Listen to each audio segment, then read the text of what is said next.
Hymn number 188 from Kalantibneng.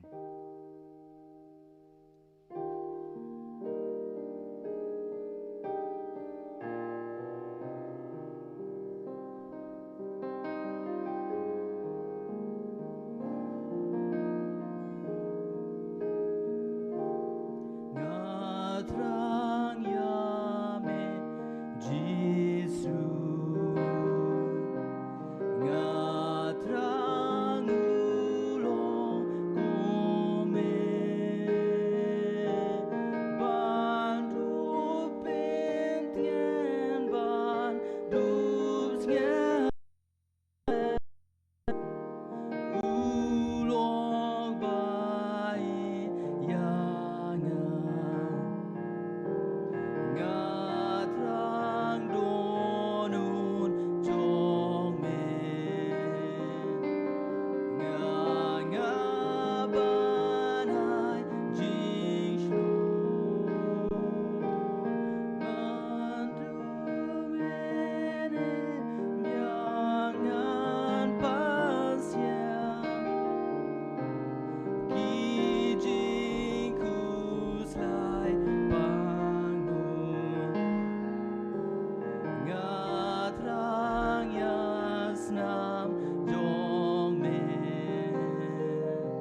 Ini Robert pendon burom man la kapor.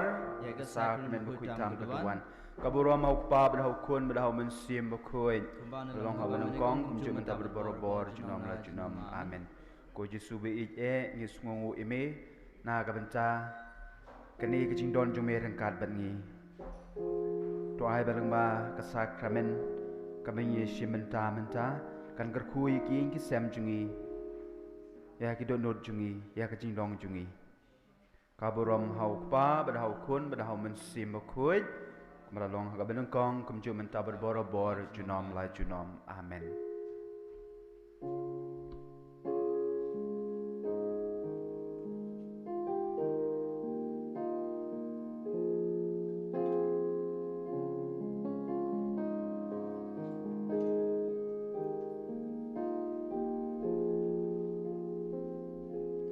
Father, we adore you.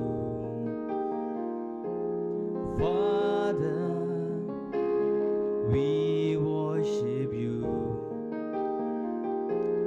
Father, we glorify your name, your name, your name, your name. Jesus, we adore you. Jesus, we worship you. Jesus, we glorify your name, your name, your name,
Adore Christe Domino.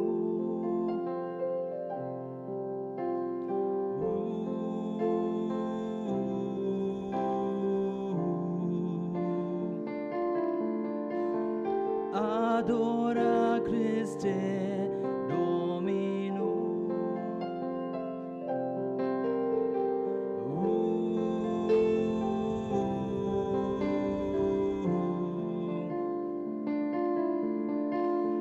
Adora Christe Domino.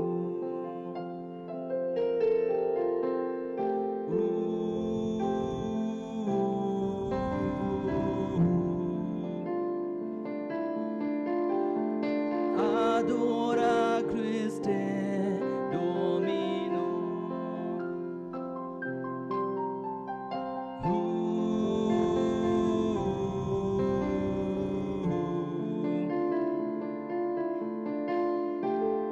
Adora Christe Domino.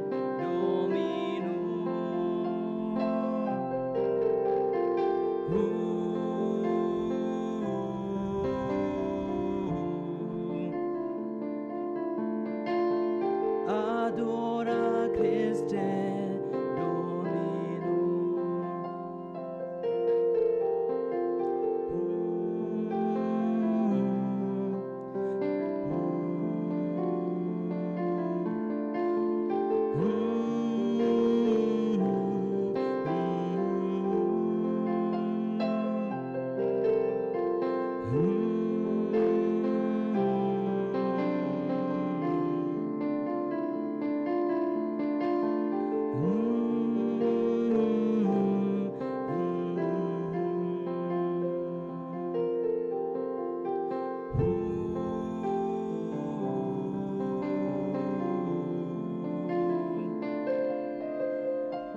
Adora Christe Domino.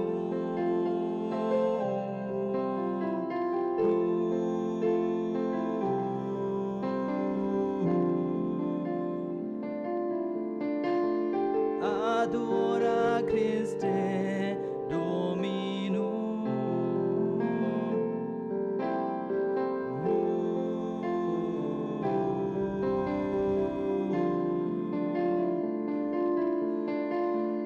Adora Christe Domino.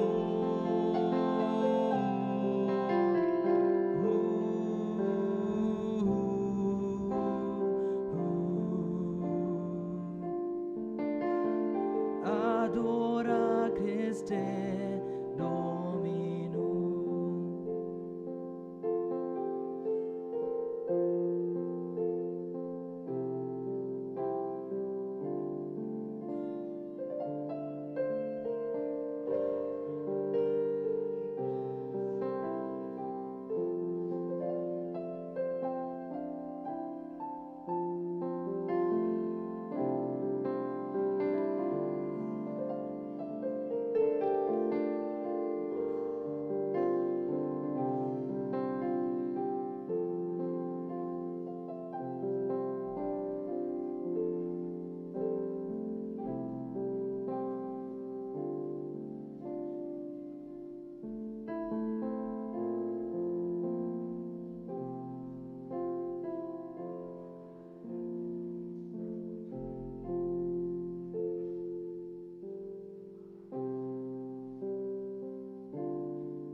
so precious to me.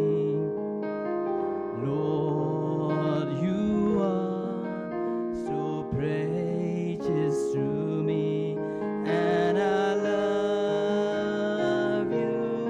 Yes, I love you because you first loved me, and I love you.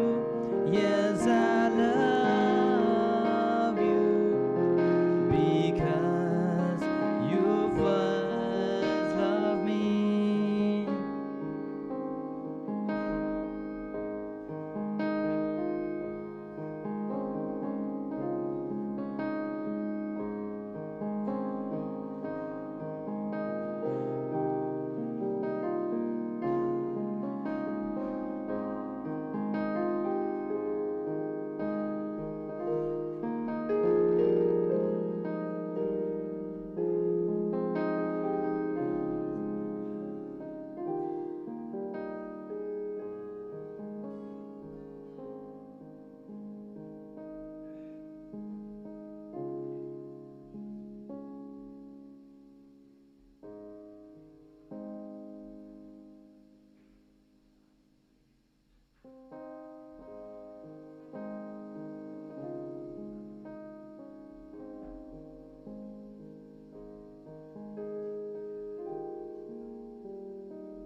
Jesus, tanpa berkarya men, donu kais lejik men bapin, hin rei kam tiang ban ya baro, keteng ban lon ringkat bad men. Jesus, cô chinh kiên mau ba thiang. Jesus, Jesus, keteng ba ban haim hayam ngan khôn ngan kang keteng ulong penim chonga.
Sembahim ganama cispa nyep kendai.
Dongin ya duai. Ablay lima kene kesakramen kebapla. Melabuah pedang jungi kum kedak jong kejing I jume berkejing suspa jume yang ibaro. To ai balang ba kene kesakramen kebangiyo benta ha kene kayu kares. Kan penlong yang I kikun binong bison jume. An ngila banyo ya kejing kot jing kia hangi meruai yang kisem jungi. Kamtam haki doki bapang haki hospital baper. Iki de beruang ipan do Chris utrai jungi.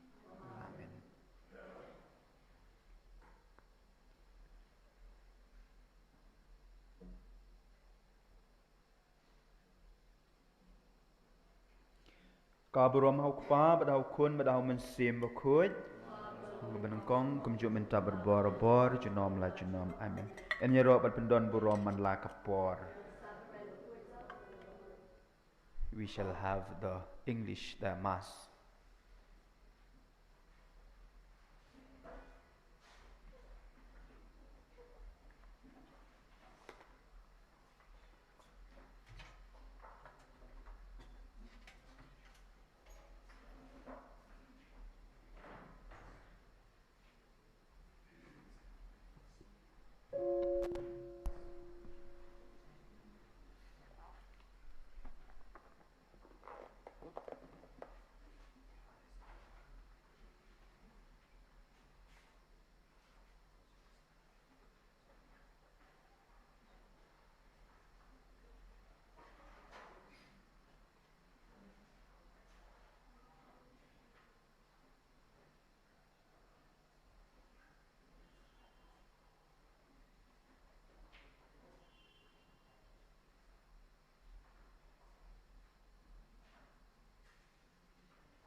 blessings in what God has done. In the name of the Father, and of the Son, and of the Holy Spirit. Amen. The grace of our Lord Jesus Christ, and the love of God, and the communion of the Holy Spirit be with you all, and with your spirit. Dear friends, welcome back to this Holy Eucharistic celebration. We are already in the 27th Sunday in Ordinary Time. And today, the theme of the liturgy is praying for families, praying for marriage, especially broken families. We will be hearing both from the first reading and also from the Gospel about the sanctity of marriage, about the holiness of this sacrament. And therefore, we pray especially during this Holy Mass for those families, broken families, especially for husbands and wives who misunderstood the meaning of marriage and who took their marriage life lightly. So we pray in this Holy Eucharist that they may understand and they may be able to reconsider the sacredness of this sacrament. Coming together as God's children, let us acknowledge our sins and so prepare ourselves to celebrate the sacred mysteries. I confess to Almighty God and to you, my brothers and sisters, that I have greatly sinned in my thoughts and in my words, in what I have done, in what I have failed to do, through my fault, through my most grievous fault. Therefore I ask the Blessed Mary, ever Virgin, all the angels and the saints, and to you, my brothers and sisters, to pray for me to the Lord our God. May Almighty God have mercy on us, forgive us our sins, and bring us to everlasting life. Amen.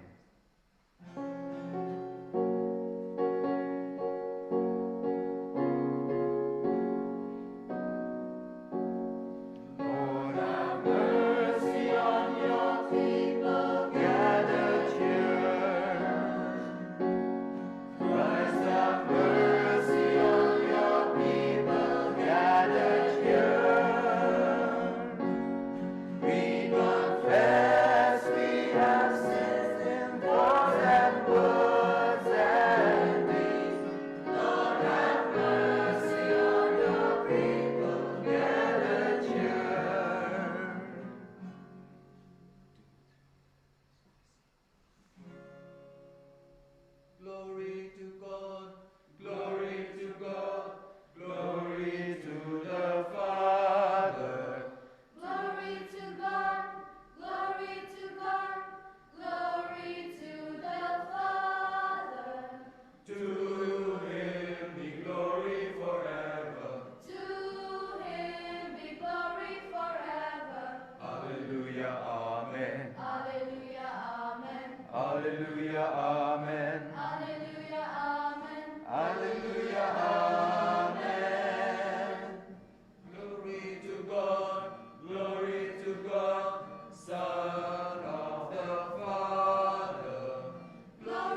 Let us pray.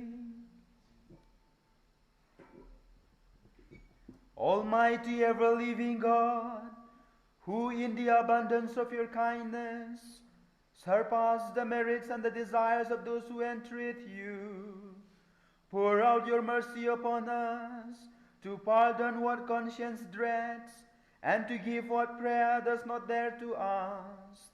Through our Lord Jesus Christ, your Son, who lives and reigns with you in the unity of the Holy Spirit, one God forever and ever. Amen. We shall sit and listen to the first reading.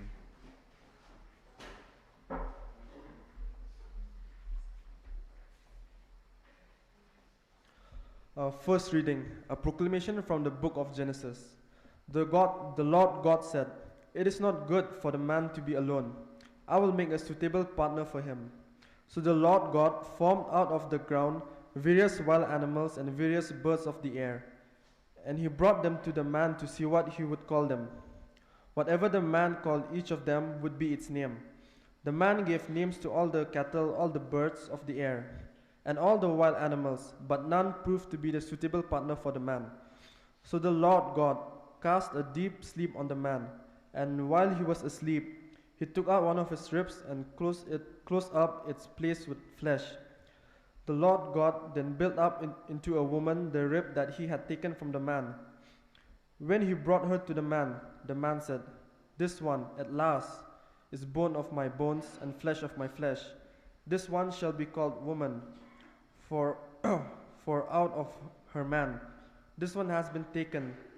This is why a man leaves his father and mother and clings to his wife, and the two of them becomes one flesh." The word of the Lord. Thanks be to God.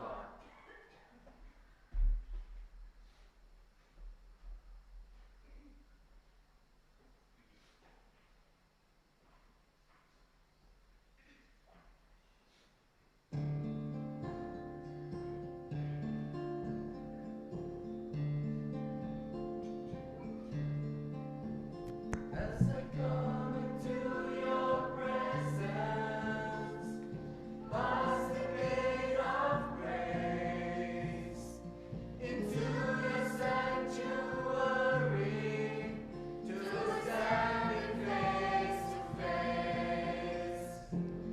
I look upon your countenance, I see the glory of your ways, and I can only bow down and say, you are awesome in this place, mighty God. You are awesome in this place, Abba Father. You are worthy of all praise. To you all hands we raise. You are awesome in this place, mighty God. You are awesome in this place, mighty God. You are awesome in this place, Abba Father. You are worthy of all praise. To you our hands we raise. You are awesome in this place, mighty God.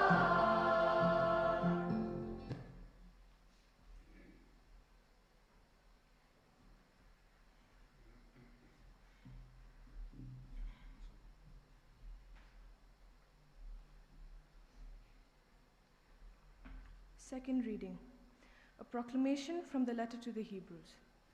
Brothers and sisters, Jesus for a little while was made lower than the angels, that by the grace of God he might taste death for everyone. For it was fitting that he, for whom and through whom all things exist, in bringing many children to glory, should make the leader to their salvation perfect through suffering.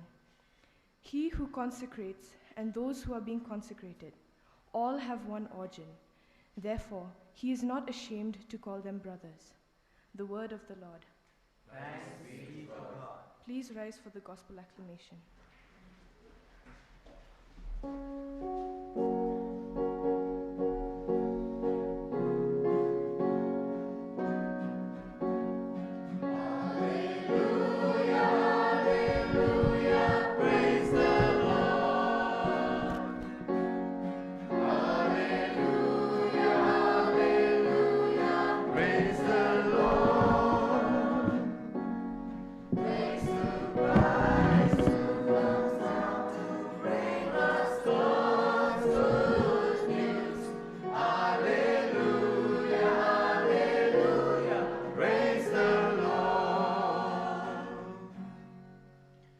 The Lord be with you.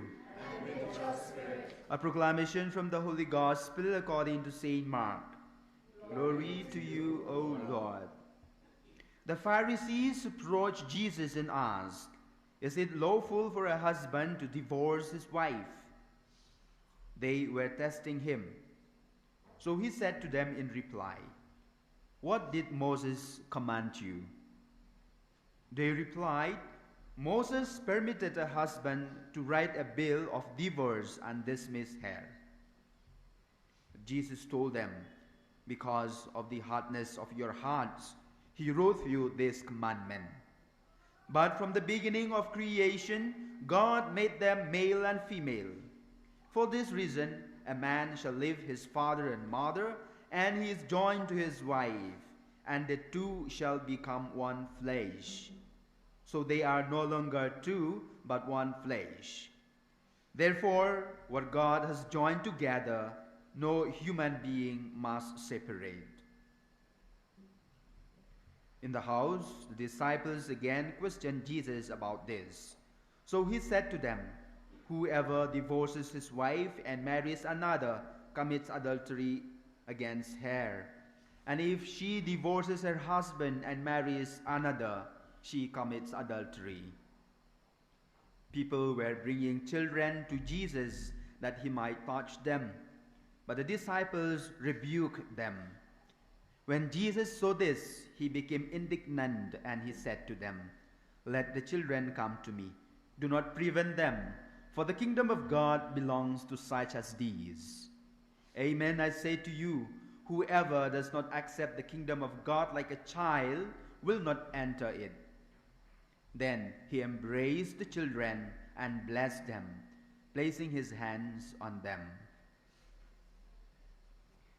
The Gospel of the Lord. Praise to you, Lord Jesus Christ. So as I said, we are on the 27th Sunday of the year, and today's reading, both the first reading and the Gospel, reminds us of the sanctity of marriage. And that's why I said, today we shall pray for families, especially broken families, that they may come to terms and understand the sacredness of this sacrament, and they may live together in peace. There was once a story about a teacher, an English teacher, who came to her class, and she came and asked a question. The first question she asked was this: What is the word for marriage with many wives? What is the word for a marriage with many wives? One boy stood up and said, "Ma'am, it's polygamy." The teacher was so happy, and he said, "Very good." She clapped her hand. Next, she asked the same question: "How about a marriage with two wives, two spouses?" Then another boy replied and said, "Ma'am, it's bigamy." Two wives, bigamy. And the teacher again said, "Wow, very good." And she clapped her hand. The last question she asked, "What about a marriage with only one wife?" And the girl stood up and said, "Ma'am, it's monotony." Ma'am, it's monotony, which means boring. Actually, what the student meant was monogamy, not monotony. Monogamy is true, one wife, but monotony, she replied. However, unwittingly, this answer touched on a problem in marriage today. That is, really, we can see it has become monotonous. And that's why I said there are so many broken families. There are so many husband and wives getting divorced, getting separated, because they find that marriage life is monotonous. And that's why there are so much of broken families. Even in our state, even in our Catholic families, even in our Christian families. Today's gospel on this 27th Sunday, the Pharisees point out that the Mosaic law allows an Israelite man to divorce his wife. There was a verse in the book of Deuteronomy that when a man finds his wife something indecent, he writes out a bill of divorce, hands it to her, and then dismiss her from his house. You will find that in the book of Deuteronomy in chapter 24 verse 1. It is like throwing throwing a garbage into a garbage can. That is what the book of Deuteronomy wrote about. A man can divorce his wife like throwing a garbage. How about, this is my personal reflection, how about if the wife finds something indecent in her husband? Can she also write a bill of divorce and hand it to her husband? The book of Deuteronomy did not give us that answer. That's why sometimes the word of God also is so partial, no? But then the answer is found in today's gospel. Jesus answered to that question. Although he did not deny the Mosaic law, which recognizes divorce, but instead of that, he gives his interpretation of what something indecent that we heard. He points out that it is their hardness of hearts. It is their hardness of hearts which forced Moses to write the commandment about divorce. Hardness of hearts in an Old Testament term which indicates the hardened of our conscience, a tendency to sin and a willful disobedience to God. When I heard this phrase for the first time, hardness of heart, I remember some facts about what is happening now with lots of married couples, as I said, even here in our state, like marital infidelities, incestuous acts, parents abandoning their children. There are fathers who are frequently absent from home, from families. Apparently, they neglect their family. And what do? They engage in vices and often quarreling with their wives. A quite large number of young people, according to the survey made in the past few years back, they are open to premarital sex. And this survey says 40% of young people are already in this. Because definitely lack of guidance from parents, lack of guidance from institutions, from leaders. So understanding that affection from their parents. They lack understanding from their parents. That's why they fall into all this sort of vices. According to the pastoral statement, Familiaris Consortio, published by the Vatican on the 20th anniversary, it says that many couples are living together without the benefit of sacramental marriage. Many couples are living together without really receiving the sacrament of marriage. There are premarital pregnancy, elopement are very, very common, even here in our state. Economic factors threaten the unity of marriage, breakup of families, the existence of eroticism in the society in the form of various levels of pornography is weakening the marriage band. Drug trafficking and the use of illegal drugs contribute to the destruction of peace and unity in the family, and many, many more. There is disunity, violence, injustice, eroticism, as I said, premarital sex, and many other social problems are but a reflection of what is happening in the family today, and particularly with couples themselves. All these problems I mentioned are the products of what we call the hardness of our hearts. The hardness of our hearts, or the hardness or the disobedience to God, the willful disobedience to God's will. But our Lord takes a very strong stand and teaches that marriage should be monogamous. It should be permanent and it should be indissoluble. He says this by quoting the book of Genesis.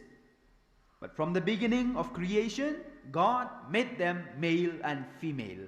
And for this reason, a man must leave his father and mother and be joined to his wife, and the two shall become one flesh. So there are no longer two, but one flesh. Therefore, what God has joined together, no human being must separate. So we cannot file a divorce just because a wife is indecent or a husband is indecent. This is the teaching of the Lord. Jesus' teaching about the indissolubility and permanence of marriage seems out of place in our society today. Our society, especially in the European countries and the United States of America, they accept divorce as a normal way of life. You know, in my small research last night, in the whole universe, there are only 2 countries which do not have divorce law. The Philippines, of course, and Ireland. And these are both Catholic countries. But all of us, we should understand that marriage is an eternal covenant between husband and wife, made before God Himself. The couples make this together with a promise that they freely give themselves 100% and not just 50-50 to each other. This covenant is different from ordinary contract that covers property or others. Like for example, if you want to rent an apartment or a house, we sign a contract stating it for how many months or how many years we would like to take. Maybe 5 years we are going to rent this house or this apartment. But marriage is not like that. Marriage is different. It is because of this. It is not only for how many years, but it is a contract for life. It's a permanent union. And so how to make marriage work? I read few books. These days I am trying to help some couples. Also I am reading a book by Father Joseph Galdon. So in one of the chapter, in one of the page, Father Galdon, who is a Jesuit, he said, how to make a marriage work, and he gave 4 suggestions. There are many ways, of course, but there are 4 points suggested by Father Joseph Galdon, and I would like to share it with you. First, he said, there should be a good communication. While we have all the latest gadgets with us, mobile, smartphone, laptop, everything we have, but we fail to communicate with our spouses. Husband fail to communicate with wife. The wives fail to communicate with husbands. They communicate in WhatsApp with somebody else, and that's why families are broken. So the first point for marriage to work is communication, both verbal and non-verbal. It is very, very important for marriage life to last. Second, according to Father Galdon, he said, there should be genuine understanding. It is also very important to make sure that husbands understands their wives, wife understands their husband.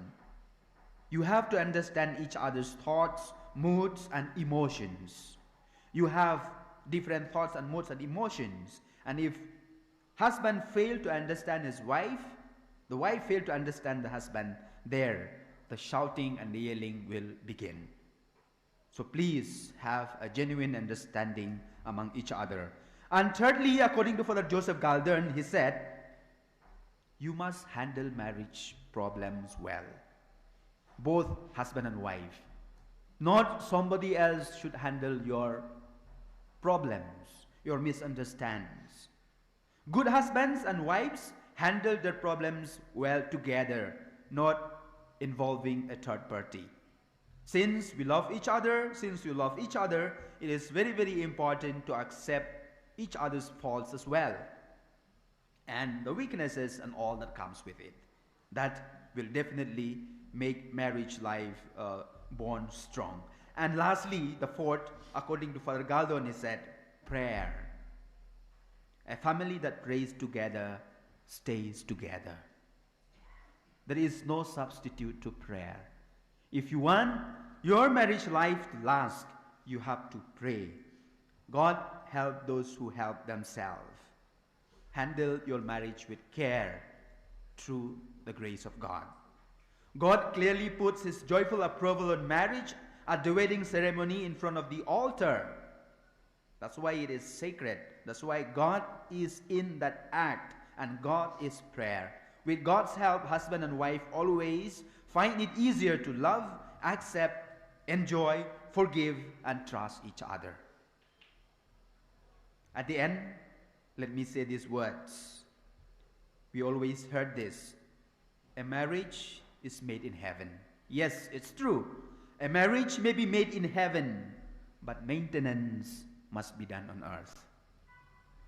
Marriage may be made in heaven, but maintenance of it should be done here on earth. We pray during this Holy Mass for all the family members, especially once again for all the broken families.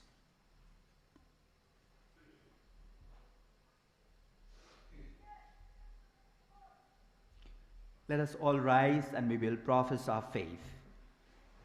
We have the creed on the screen. We shall pray together. I believe in one God, the Father Almighty, maker of heaven and earth, of all things visible and invisible. I believe in one Lord Jesus Christ, the only begotten Son of God, born of the Father before all ages, God from God, light from light, true God from true God, begotten, not made, consubstantial with the Father. Through him all things were made. For us men and for our salvation, he came down from heaven, and by the Holy Spirit was incarnate of the Virgin Mary, and became man. For our sake he was crucified under Pontius Pilate. He suffered death and was buried, and rose again on the third day in accordance with the Scriptures. He ascended into heaven and is seated at the right hand of the Father.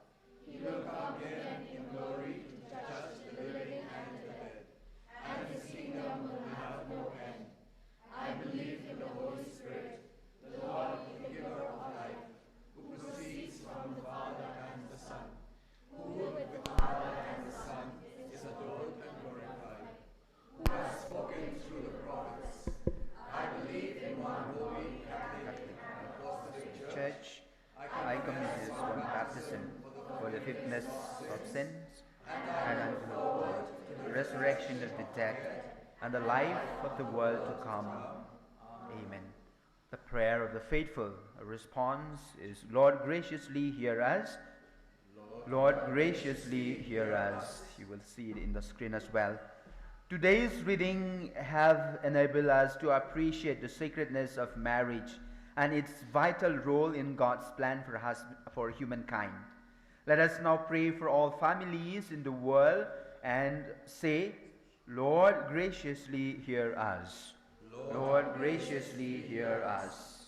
That the Church, under the leadership of Pope Francis and all the bishops, may successfully promote the unity and stability of the human family, let us pray. Lord, graciously hear us. That all Catholic faithful may appreciate the sacredness of marriage and defend it against all attacks and deviations, let us pray. Lord, graciously hear us. That all couples who are experiencing a crisis in their relationship may be able to overcome all difficulties through prayer and the concern for their children, let us pray.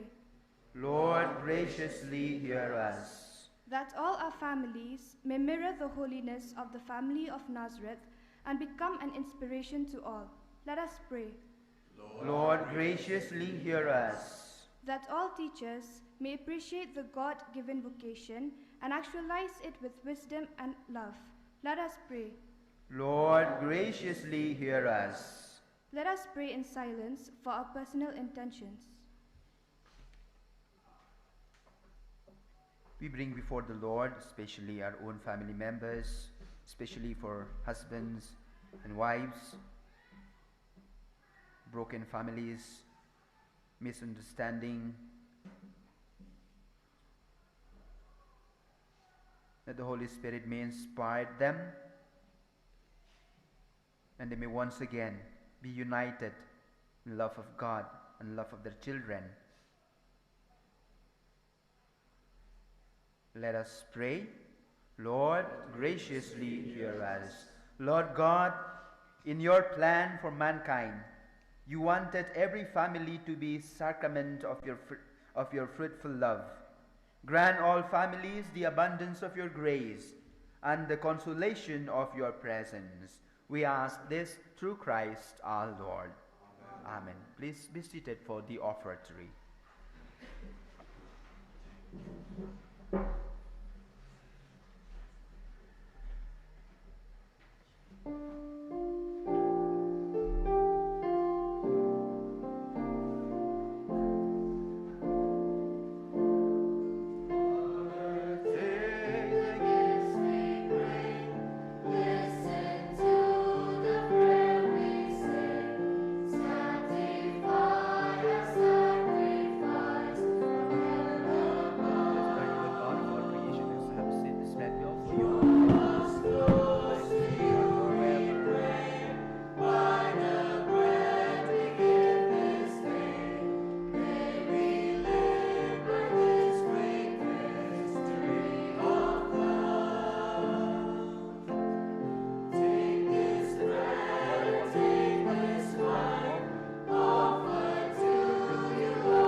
Pray, dear friends, that my sacrifice and yours may be acceptable to God the Almighty Father.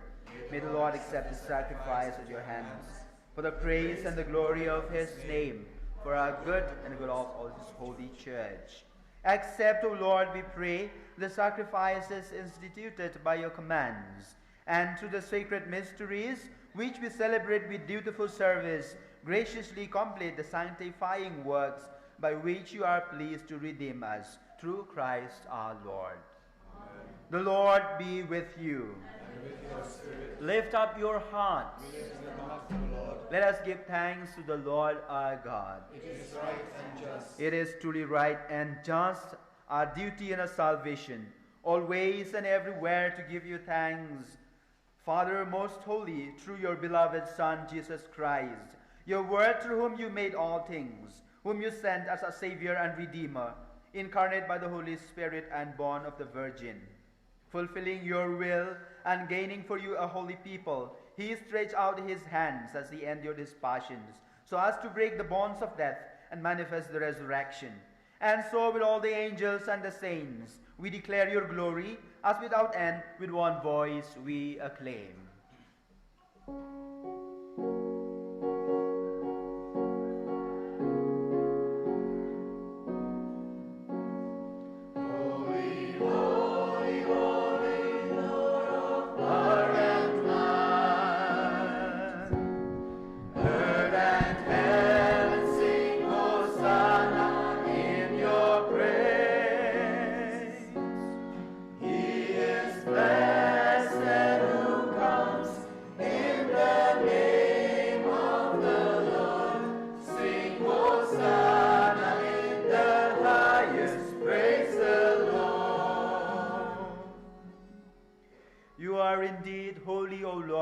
The fount of all holiness.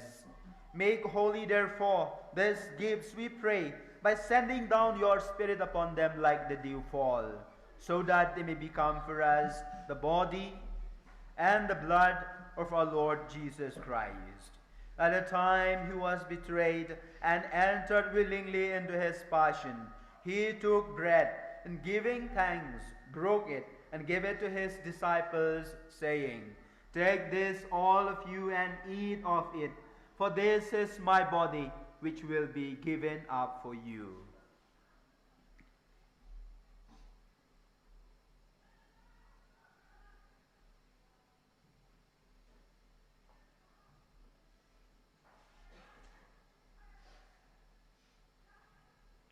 In a similar way, when supper was ended, he took the chalice, and once more giving thanks, he gave it to his disciples, saying, "Take this, all of you, and drink from it, for this is the chalice of my blood, the blood of the new and eternal covenant, which will be poured out for you and for many for the forgiveness of sins. Do this in memory of me."